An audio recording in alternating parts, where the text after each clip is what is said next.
अस्सलाम वालेकुम students, doctor Rabia है। आज का हमारा टॉपिक है spinal cord.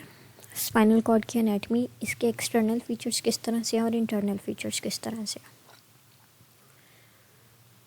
Central nervous system के अंदर हमने दो पार्ट्स पढ़े थे, ब्रेन एंड स्पाइनल कॉर्ड। जिस तरह से ब्रेन आपके बोनी फ्रेमवर्क स्कल के अंदर पड़ा हुआ होता है और ये बोनी फ्रेमवर्क स्कल जो है वो आपकी सॉफ्ट टिश्यू को प्रोटेक्शन प्रोवाइड करता है, तो इसी तरह से स्पाइनल कॉर्ड वर्टिब्रल कैनाल के अंदर पड़ा हुआ होता है। अगर वर्टिब्रल कैनाल आपको मैं लेकर चलूँ, जब हमने वर्टिब्री पढ़ी थी तो वर्टिब्रल बॉडी के पीछे हमने जो है एक बड़ी सी ओपनिंग पढ़ी थी जिसे हमने वर्टिब्रल फोरामेन कह दिया था। ठीक है, ये आपकी जब वर्टिब्री एक दूसरे के ऊपर लगती रहेंगी तो ये वर्टिब्रल फोरामेन जो है एक कैनाल बना देगी जिसको हम वर्टिब्रल कैनाल कहते हैं। इस तरह से इस वर्टिब्रल कैनाल के अंदर जो आपका स्पाइनल कॉर्ड है which is a soft tissue वो रन कर रहेगा। तो स्पाइनल कॉर्ड जिस तरह से ब्रेन प्रोटेक्टेड था बाय द बोनी फ्रेमवर्क, इसी तरह से स्पाइनल कॉर्ड भी बोनी टिश्यू वर्टिब्रल कैनाल से प्रोटेक्टेड रहेगा। Additional protection is provided by the meninges and the CSF। Exactly same way, in the same way जैसे ब्रेन को meninges and CSF protection provide कर रहे थे, स्पाइनल कॉर्ड को भी meninges and CSF protection provide करेगा। Meninges 3 layers हैं और CSF एक फ्लूइड है जो कि नरिशमेंट प्रोवाइड करने के साथ साथ प्रोटेक्शन भी प्रोवाइड करता है। ये दोनों टॉपिक्स हम इंशाल्लाह आने वाले लेक्चर्स में पढ़ लेंगे। So spinal cord is elongated cylindrical part of the central nervous system. It runs in the vertebral canal and surrounded by the meninges and the CSF. It is continuous above with the medulla oblongata and extend from the upper border of the atlas to the lower border of the first lumbar vertebrae. अब इसका starting point and ending point बता दिया। हमने जब brain पढ़ा था तो हमने कहा था मेडुला ओब्लोंगेटा की डाउनवर्ड कॉन्टिन्यूएशन जो है वो स्पाइनल कॉर्ड कहलाती है। मेडुला ओब्लोंगेटा फोरामेन मैग्नम से जब बाहर निकल जाता है तो फिर हम इसको स्पाइनल कॉर्ड कहते हैं। अब इसके दो पॉइंट्स हैं, एक स्टार्टिंग पॉइंट है और एक एंडिंग पॉइंट है। स्टार्टिंग पॉइंट बता दिया upper border of the atlas which is the C1 to the lower border of the first lumbar vertebra in adults.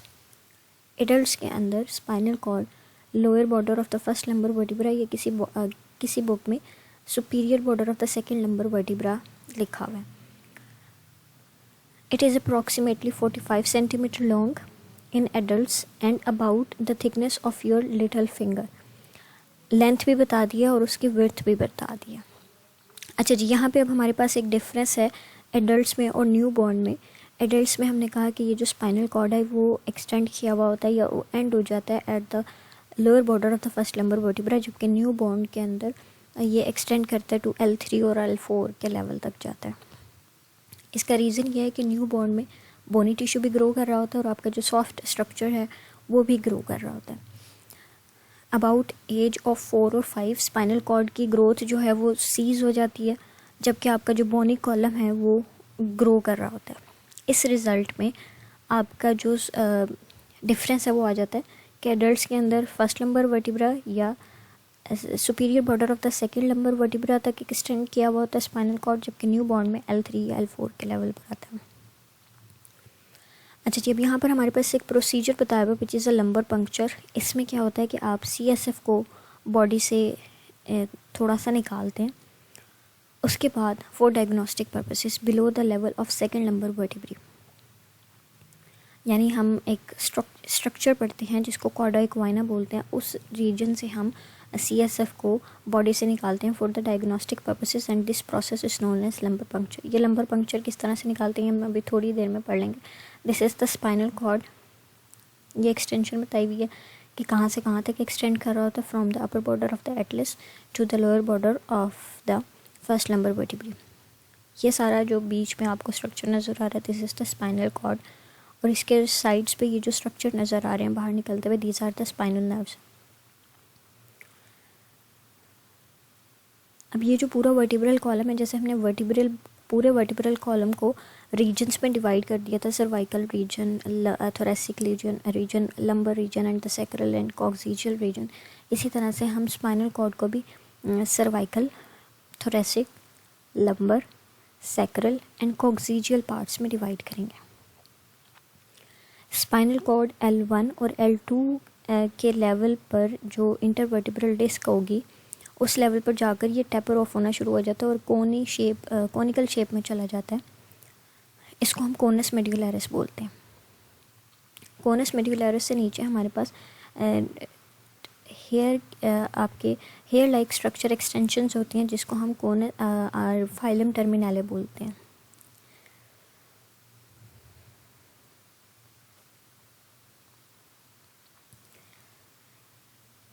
Except the cranial nerves, the spinal cord is the nervous tissue that act as a link between the brain and the rest of the body. Cranial nerves के अलावा spinal cord जो है वो linking के तौर पे काम करता है between the brain and the rest of the body. Nerve convey impulses from the brain to the various organs and the tissue descend through the spinal cord. At the appropriate level, they leave the cord and pass to the structure they supply. अभी हमने कहा कि जो spinal cord है वो linking के तौर पे काम करता है, दो स्ट्रक्चर्स को लिंक कर रहा है। तो स्पाइनल कॉर्ड के अंदर जो नर्व्स होंगी वो मैसेज को लेकर जाने का काम करेंगी from the rest of the body to the higher centres of the brain, और इसी तरह से या हायर सेंटर से मैसेज लेकर आएंगी towards the part of the body. तो फिर हमारे पास स्पाइनल कॉर्ड के अंदर सेंसरी नर्व्स भी होंगी और मोटर नर्व्स भी होंगी। सेंसरी वो होंगी जो कि आपका मैसेज लेकर जाएंगी from the rest of the body to the corresponding primary area. कुछ एक्टिविटीज़ जो होती हैं स्पाइनल कॉर्ड की वो इंडिपेंडेंट होती हैं ब्रेन के, जिनको हम स्पाइनल रिफ्लेक्सेस बोलते हैं। यानी जो आपकी इमीडिएट मूवमेंट्स होती हैं ना, जो इमीडिएट रिस्पॉन्सेज होते हैं वो स्पाइनल कॉर्ड के तक आते हैं। जैसे मैंने आपको एक पहले भी एग्जांपल दी थी कि आपने किसी भी शार्प चीज़ को हाथ लग गया या किसी भी गर्म चीज़ को हाथ लग गया तो इमीडिएटली आपका हाथ जो है वो पीछे आता है, और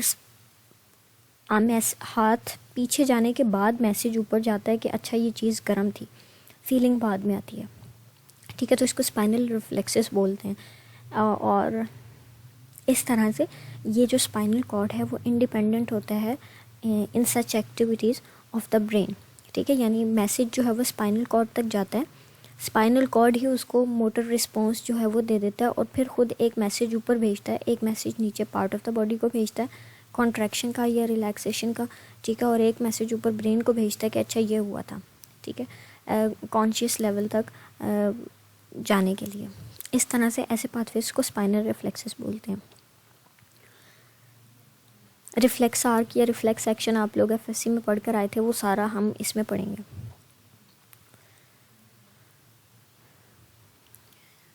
अच्छा जी, अब हम पढ़ते हैं स्पाइनल कॉर्ड का इंटरनल। ये सारा हमने एक्सटर्नल पढ़ लिया था कि सर्वाइकल रीजन है और आपका थोरेसिक रीजन, ये एक्सटर्नल एनाटमी थी, किस तरह से एक्सटर्नली स्पाइनल कॉर्ड जो है वो एक्सटेंड किया हुआ है और किस तरह से हुआ है। अब हम पढ़ रहे हैं उसके स्पाइनल कॉर्ड की इंटरनल एनाटमी। तो स्पाइनल कॉर्ड जो है वो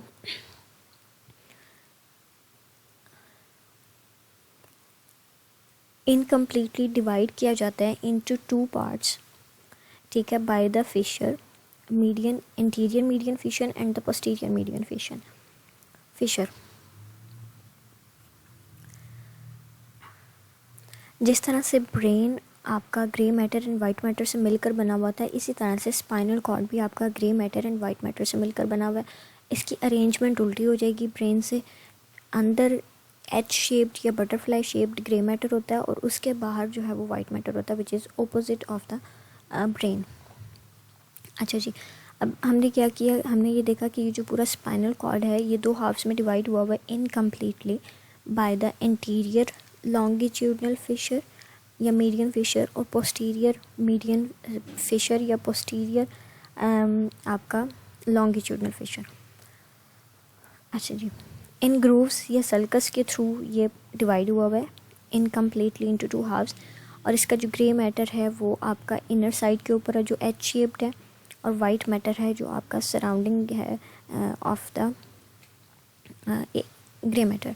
अब हमें ये पता है कि ग्रे मैटर जो है वो किससे मिलकर बना हुआ होता है, सेल बॉडीज से और आपके अनमाइलिनेटेड एक्सोन से, न्यूरोग्लाइल सेल से मिलकर आपका ग्रे मैटर बना हुआ होता है, जबकि वाइट मैटर जो है वो माइलिनेटेड एक्सोन से मिलकर बना हुआ होता है। तो फिर ग्रे मैटर के अंदर हमारे पास क्या होंगी, आपकी सारी सेल बॉडीज़ होंगी, अनमाइलिनेटेड एक्सोन्स होंगे। ग्रे मैटर जो है एच शेप्ड है, सेंटर में पड़ा हुआ है, ठीक है। इसके जो है वो हॉर्न्स बने हुए होते हैं। ये इंटीरियर साइड है, ये वाली पोस्टीरियर साइड है। इंटीरियर साइड पे हमारे पास interior grey horn, posterior grey horn, इसी तरह से इस साइड पे भी interior grey horn and posterior grey horn होगा। ये दोनों एच का जो बीच वाली लाइन होगी इसको हम ग्रे कमीशर बोलते हैं, ठीक है। इसके सेंटर में से एक कैनाल पास करी होती है जिसको सेंट्रल कैनाल बोलते हैं, और इस सेंट्रल कैनाल के अंदर से आपका CSF रन कर रहा होता है। अब ये जो आपको डायग्राम नज़र आ रही है ये पूरे स्पाइनल कॉर्ड की है। ये जो आपको स्ट्रक्चर नज़र आ रहा है शीट की तरह का, ये हमारे पास मेनिंजेस हैं, ठीक है। मेनिंजेस की 3 लेयर्स होती हैं, हमने जो है वो पढ़ा हुआ है। मैंने आपको पहले भी बताया था, इसके लिए निमोनिक्स था, pad from inside to outside.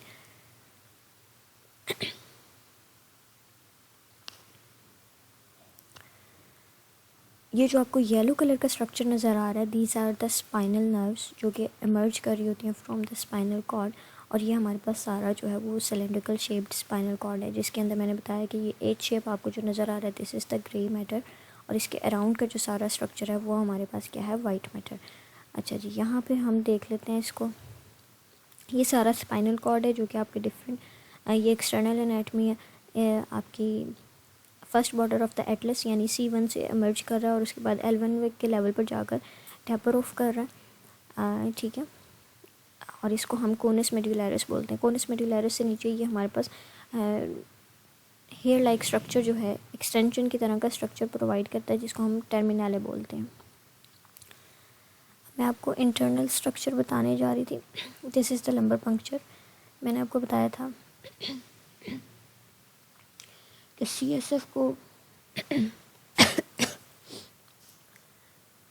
CSF को हम एग्जामिनेशन के लिए निकालते हैं below the level of conus medullaris. Cauda equina से जो है वो हम CSF विदड्रॉ करते हैं डायग्नोस्टिक पर्पस के लिए या एंटीबॉडीज़ को इंजेक्ट करने के लिए। इस तरह से फ्लेक्स्ड पोजीशन के अंदर लिटाकर आप जो है वो CSF को निकालते हैं। This process is known as lumbar puncture या स्पाइनल टैप। ये अब हमारे पास इंटरनल एनाटमी है, जिसमें मैंने कहा था कि हमारे पास ग्रे मैटर से मिलकर बना हुआ है और वाइट मैटर से मिलकर बना हुआ है। अब ये जो आपको लॉन्गिट्यूडनल इंटीरियरली आपको एक सल्कस नज़र आ रहा है, this is the interior median fissure, और ये पोस्टीरियरली जो नज़र आ रहा है ये पोस्टीरियर मीडियन फिशर है। इस प्रोसेस के थ्रू, इस फिशर के थ्रू आपका जो पूरा स्पाइनल कॉर्ड है वो 2 हाफ्स में डिवाइड हुआ है। इंटरनल ग्रे मैटर होता है और एक्सटर्नल वाइट मैटर होता है। ग्रे मैटर एच शेप है। ग्रे मैटर मैंने बता दिया सेल बॉडीज से मिलकर बना हुआ होगा, जबकि वाइट मैटर जो है वो एक्सॉन्स से मिलकर बना हुआ होगा, माइलिनेटेड एक्सॉन्स से। अच्छा जी, अब इसका interior grey horn, posterior grey horn होगा of one side of the body spinal cord, ठीक है। और इसी तरह से यहाँ पर भी इंटीरियर ग्रे हॉर्न होगा और पोस्टीरियर ग्रे हॉर्न होगा।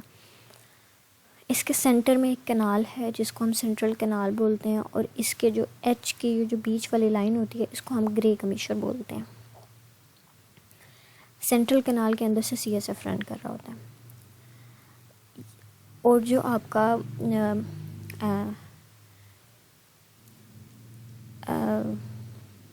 स्पाइनल कॉर्ड का थोरेसिक एंड लंबर रीजन का स्पाइनल कॉर्ड होगा, उसके अंदर एक एडिशनल लेटरल ग्रे हॉर्न होता है जो कि इन्वॉल्व होता है विद द सिंपैथेटिक आउटफ्लो।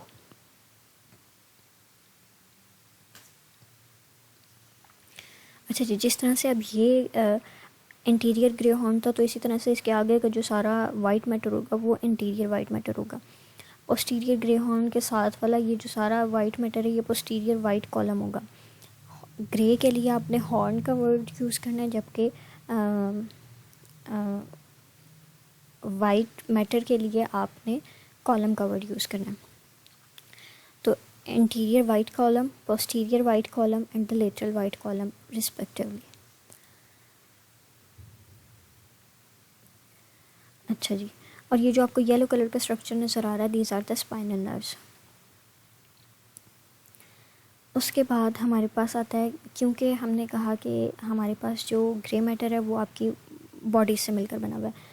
अच्छा, यहाँ पर एक बात बतानी वाली रहेगी कि जो एंटीरियर ग्रे आपका कॉलम है, सॉरी ग्रे हॉर्न है, जो इंटीरियर ग्रे हॉर्न है वो आपका किससे रिलेटेड है, आपके मोटर रिस्पॉन्सेस के साथ एसोसिएटेड है, जबकि जो पोस्टीरियर है वो सेंसरी आपकी जो न्यूरोनल बॉडीज़ होंगी वो आपकी पोस्टीरियर ग्रे हॉर्न के अंदर होंगी। सो इंटीरियर ग्रे आपका हॉर्न जो है वो एसोसिएटेड है with the motor, somatic motor nuclei के साथ, क्योंकि हमने कहा था कि collection of cell bodies in the CNS is termed as nucleus. तो यहाँ पर आपका मोटर, आपका सोमेटिक मोटर न्यूक्लियाई पड़े हुए होंगे, जबकि यहाँ पर आपके सेंसरी न्यूक्लियाई पड़े हुए होंगे। जो लेटरल आपका ग्रे हॉर्न होगा उसके अंदर आपके ऑटोनॉमिक मोटर न्यूक्लियस पड़ा हुआ होगा। ऑटोनॉमिक मोटर न्यूक्लियस यानी sympathetic and parasympathetic nervous system के न्यूक्लियस पड़े हुए होंगे। वाइट मैटर जो है वो हमारे पास माइलिनेटेड एक्सॉन से मिलकर बना हुआ होता है। तो ये हमने पढ़ा था कि जो collection of myelinated axons in the CNS is termed as tracts. Tracts दो तरह के होते हैं, ascending tracts and descending tracks.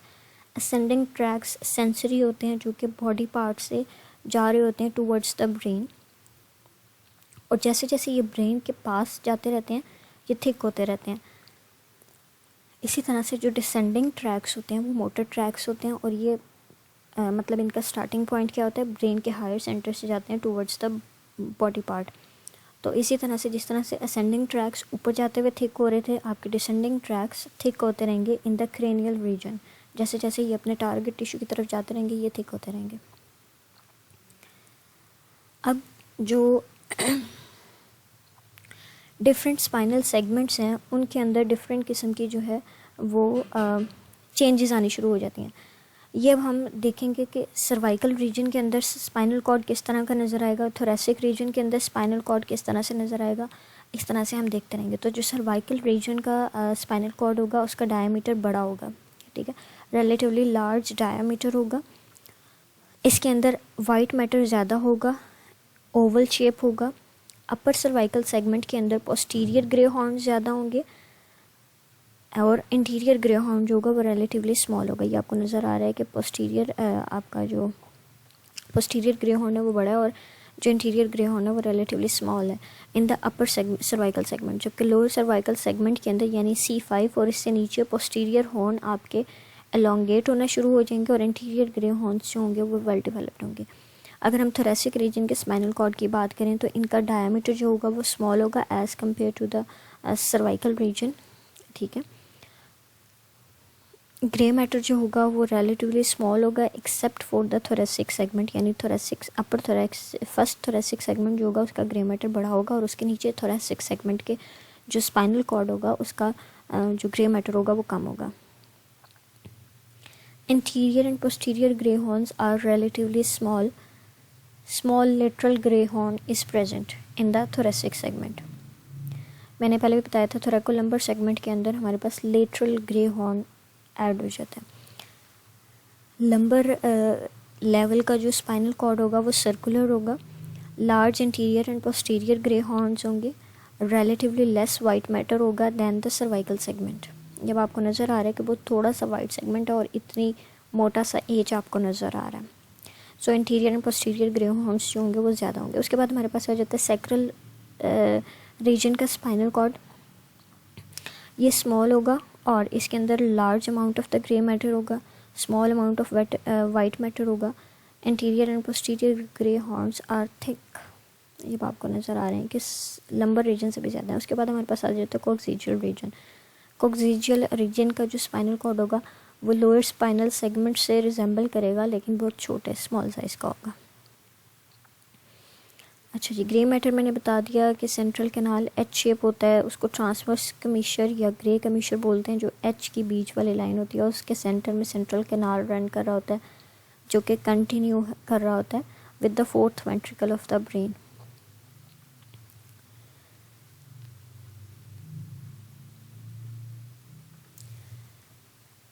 जो सेल बॉडीज़ होंगी वो सेंसरी सेल बॉडीज़ होंगी, अगेन उसी तरह से जो कि आपके इंटीरियर ग्रे हॉर्न के अंदर होंगी। Lower motor neurons which transmit the impulses to the skeletal muscles and connector neurons.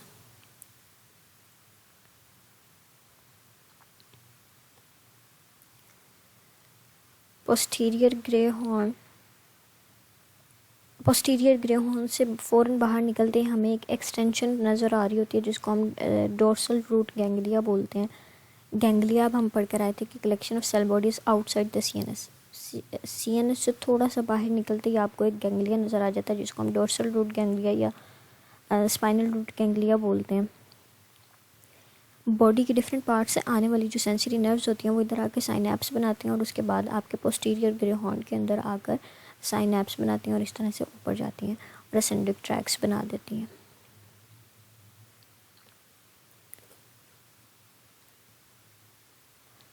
Ascending tracks, descending tracks मैंने बता दिए कि असेंडिंग सेंसरी होते हैं और जो आपके डिसेंडिंग ट्रैक्स होते हैं वो मोटर ट्रैक्स होते हैं। कहाँ कहाँ से इन्फॉर्मेशन लेकर जाते हैं अब हम वो पढ़ेंगे। स्किन से लेकर जाते हैं सेंसरी रिसेप्टर्स, यानी नर्व एंडिंग्स जो हैं वो एक्ट करती हैं एज एन सेंसरी रिसेप्टर, वो चेंज को डिटेक्ट करती हैं स्किन के अंदर, ठीक है। वो स्टिमुलस जो है, पेन हो सकता है, हीट, कोल्ड, प्रेशर वगैरह हो सकते हैं। इनको डिटेक्ट करने के बाद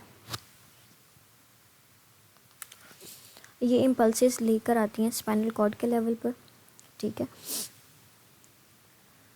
और फिर ये जाती हैं to the primary sensory area of the cerebrum. अब ब्रेन के अंदर भी हम देख कर आए थे opposite part of the body में जो है वो जाती हैं। तो nerve impulses generated are conducted by the 3 neurons to the sensory area in the opposite hemisphere of the cerebrum where the sensation and its locations are perceived. यानी आपके एक particular part of the body से, let suppose हम index finger कहते हैं, index finger से pain के stimulus ने जाना है to the higher centre of the brain यानी सेरिब्रम तक। किस तरह से होगा कि जो आपके 3 न्यूरॉन्स जो हैं वो इन्वॉल्व होंगे इस पैसेज को लेकर जाने के लिए। फर्स्ट ऑर्डर न्यूरॉन, ये पहला न्यूरॉन जो होगा वो होगा, बल्कि पहला न्यूरॉन जो है वो होगा जो आपकी इंडेक्स फिंगर से सेंसरी मैसेज को लेकर जाएगा towards the spinal cord. Spinal cord से मिड में थैलेमस तक लेकर जाने वाला मैसेज लेकर जाने वाला जो न्यूरॉन होगा वो सेकंड न्यूरॉन होगा, और थैलेमस से towards the primary centre of the cerebrum तक मैसेज लेकर जाने वाला जो न्यूरॉन होगा वो थर्ड न्यूरॉन होगा। इस तरह से हम कह रहे हैं कि ये एक मैसेज 3 न्यूरॉन्स के थ्रू लेकर जाया जाता है from the part of the body to the opposite hemisphere of the cerebrum. क्योंकि डीकसेशन हमने पढ़ी थी, डीकसेशन जो है वो आपकी पायरामिड के आपके मेडुला ओब्लोंगेटा के अंदर होती है। सो स्किन से ले गए हम मैसेज, उसके अलावा हमारे पास टेंडन, मसल, ये जॉइंट से भी सेंसरी मैसेज जो है वो लेकर जाया जाता है। Sensory receptors are nerve endings in these structures called proprioceptors. They are stimulated by the stretch together with impulses from the eyes and the ears. They are associated with the maintenance of the balance, posture and with the perception of the position of body in space। यानी जो आपके joints, tendon या muscle के अंदर sensory receptors हैं जिनको हम Golgi tendon organs भी बोलते हैं, ठीक है, वो आपका क्या करते हैं, स्ट्रेच को डिटेक्ट करते हैं कि जॉइंट कितना जो है वो स्ट्रेच हुआ हुआ है या मसल्स कितने स्ट्रेच हुए हैं, वो ये मैसेज लेकर जाते हैं। और ये जो आपके receptors हैं, sensory receptors, these are associated with the maintenance of balance and the posture। अच्छा जी, अब यहाँ पर 2 डेस्टिनेशंस हैं, 3 न्यूरॉन सिस्टम के थ्रू या 2 न्यूरॉन सिस्टम के थ्रू। 3 न्यूरॉन सिस्टम के थ्रू इम्पल्सेस रीच करती हैं to the sensory area of the opposite hemisphere of the cerebrum. 2 neuron system के थ्रू इम्पल्सेस रीच करते हैं to the cerebellar hemisphere on the same side. अब यहाँ पे डिफरेंट किस्म के रिसेप्टर्स बताए हुए हैं, उनका रूट बताया हुआ और उनकी फ़ाइनल डेस्टिनेशन बताई हुई है। पेन, टच और टेम्परेचर के सेंसेस जो हैं वो न्यूरॉन नंबर 1 के थ्रू स्पाइनल कॉर्ड तक लेकर जाई जाती हैं, स्पाइनल कॉर्ड के पोस्टीरियर रूट तक, यानी जो सेंसरी एरिया है पोस्टीरियर, आपके पोस्टीरियर ग्रे हॉर्न तक, वो आपका जो मैसेज लेकर जाएगा from part of body to the posterior grey horn of the spinal cord तक, वो न्यूरॉन 1 होगा। उसके बाद न्यूरॉन 2 जो है वो डीकसेट करेगा on entering the spinal cord, then on in anterolateral spinal thalamic tract to the thalamus. ठीक है, यानी थैलेमस तक जाएगा, जो आपके स्पाइनल कॉर्ड से थैलेमस तक मैसेज लेकर जाएगा वो न्यूरॉन 2 होगा, और न्यूरॉन 3 जो है वो आपके थैलेमस से मैसेज को लेकर जाएगा to the primary sensory area of the cerebrum तक। सो डीकसेशन होगी इस ट्रैक के अंदर। टच एंड प्रोप्रियोसेप्टर के जो रिसेप्टर्स हैं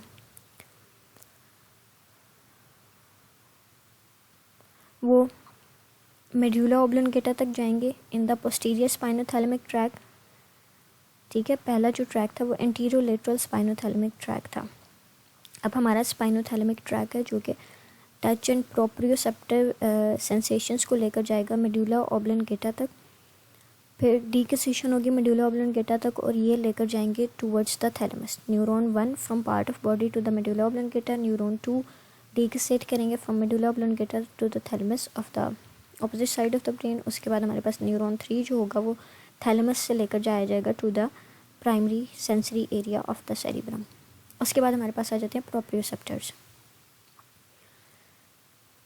न्यूरॉन 1 जो है वो स्पाइनल कॉर्ड तक आएगा, न्यूरॉन 2 जो है इनमें डीकसेशन नहीं होगी और ये सेरिबेलम तक जाएंगे वाया द स्पाइनोसेरिबेलर ट्रैक। तो ये हमने 3 असेंडिंग ट्रैक्स पढ़ लिए। अब हम पढ़ेंगे मोटर न्यूरॉन्स।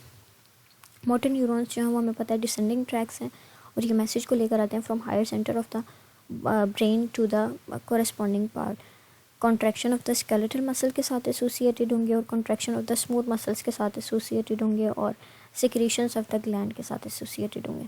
अब इसमें ना 2 तरह के होते हैं, एक पायरामिडल ट्रैक्स और एक्स्ट्रा पायरामिडल ट्रैक्स। अभी हम पढ़ रहे हैं एक्स्ट्रा पायरामिडल ट्रैक्स। इसका ओरिजिन जो है वो मिड ब्रेन एंड पोन्स है।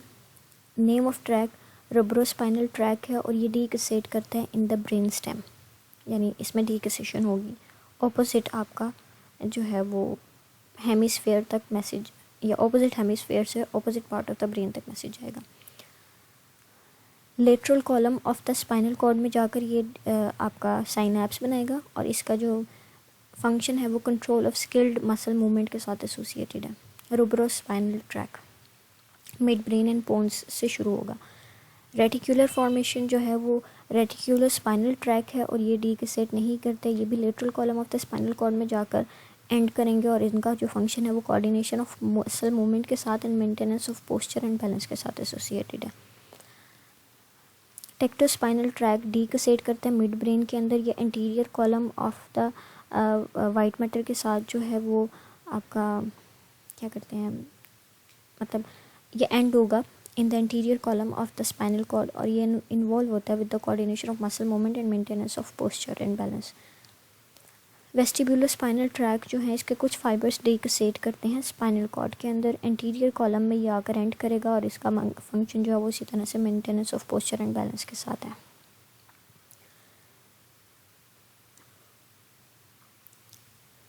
The contraction of muscles which move the joints under the conscious control means that the stimulus to contract originates at the level of consciousness in the cerebrum। मैंने आपको पहले भी बात है जो कहा था कि जो भी बात कॉन्शियस लेवल तक जाती है ना वो सेरिब्रम तक जाती है।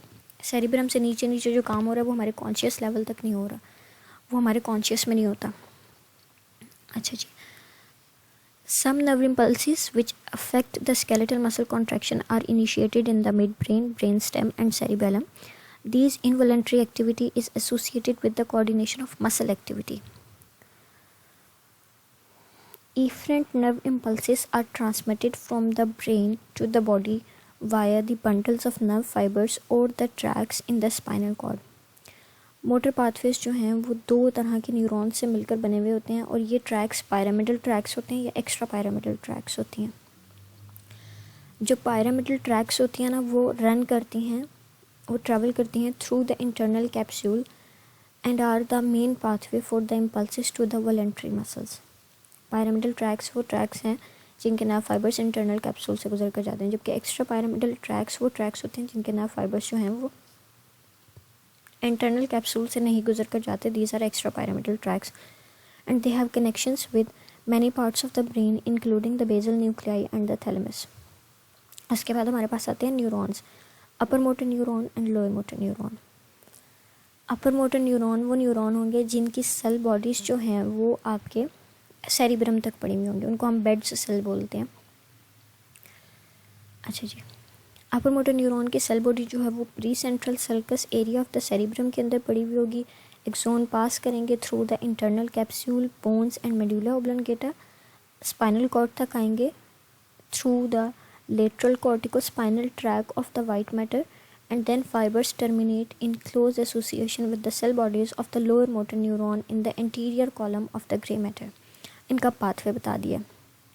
अब न्यूरॉन है तो उसकी क्या होगी, सेल बॉडी होगी और एक्सोन होगा. जो सेल बॉडी होगी वो प्री सेंट्रल सर्कस के अंदर पड़ी हुई होगी. एक्सोन पास करेगा from the internal capsule, bones, medulla oblongata और फिर स्पाइनल कॉर्ड तक आएगा through the lateral corticospinal track, lateral corticospinal track.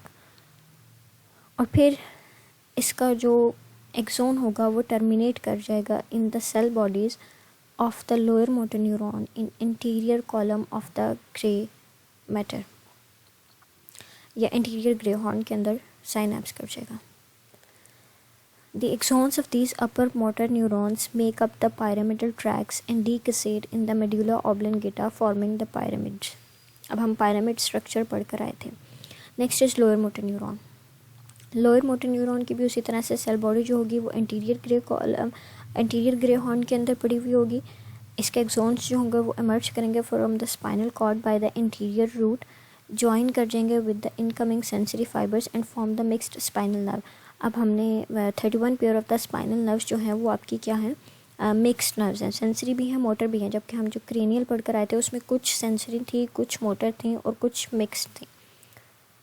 अच्छा जी, उसके बाद ये स्पाइनल नर्व के फॉर्म में जो है वो रन करेगी. अपने टारगेट टिश्यू पे जाने के बाद इसके जो एक्सोन्स होंगे वो छोटे छोटे थ्रेड लाइक जो है वो फाइबर्स के अंदर चले जाएंगे और ये मोटर एंड प्लेट बना देंगे. अच्छा जी, उसके बाद अगेन उसी तरह से हमारे पास साइनैप्सिस बनेगा, आपका न्यूरोमस्कुलर जंक्शन बनेगा जिसकी हम एनाटमी पढ़ाए हुए हैं मसल वाले चैप्टर के अंदर. न्यूरोमस्कुलर जंक्शन के ऊपर हमारे पास एक एसिटाइल कोलिन या न्यूरो ट्रांसमीटर रिलीज़ किया जाएगा. ये न्यूरो ट्रांसमीटर जो है वो एक्शन पोटेंशियल को जनरेट करेगा. एक्शन पोटेंशियल के जनरेट होने के रिजल्ट में मसल की कॉन्ट्रैक्शन हो जाएगी. अब यहाँ पर एक बात बताई गई है कि cell body of the neuron is influenced by the number of upper motor neurons originating from various sites in the brain and by some neurons which begin and end in the spinal cord.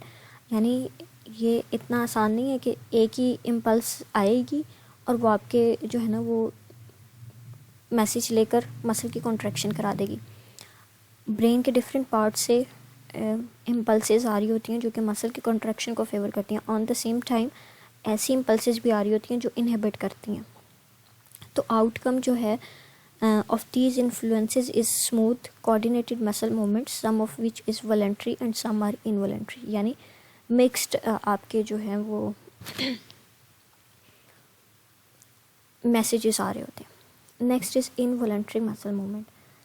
Involuntary muscle movements के अंदर जो upper motor neuron की cell bodies होंगी वो cerebrum के नीचे कहीं से शुरू होंगी, मिड ब्रेन से, ब्रेन स्टेम से, सेरिबेलम से, ये स्पाइनल कॉर्ड से. मैंने पहले भी बताया था जो भी बात आपकी कॉन्शियस लेवल तक होगी वो आपके सेरिब्रम तक ज़रूर जाएगी. सेरिब्रम से शुरू होगी, सेरिब्रम तक जाएगी. सो जो इनवॉलंटरी होंगे अपर मोटर न्यूरॉन्स, उनकी जो सेल बॉडीज़ पड़ी हुई होंगी वो सेरिब्रम से नीचे पड़ी हुई होंगी. अच्छा जी, इन न्यूरॉन्स की activity maintenance of posture, balance, coordination के साथ एसोसिएटेड होती है. ये था हमारा स्पाइनल कॉर्ड. अब हम देख लेते हैं स्पाइनल नर्व्स की एनाटमी. जिस तरह से हम इंजरीज़ रह गई हमारी स्पाइनल कॉर्ड की, इंजरीज़ जो हैं वो हमारे पास ट्रॉमा के रिज़ल्ट में आ सकती हैं. ठीक है, इंजरी मोनोप्लेजिया हो सकती है. मोनोप्लेजिया में कि सिर्फ एक लिम्ब का पैरालिसिस होगा, एक लिम्ब के जो न्यूरॉन्स होंगे वो डैमेज हो जाएंगे, जिसके रिज़ल्ट में उस मसल का पैरालिसिस आ जाएगा।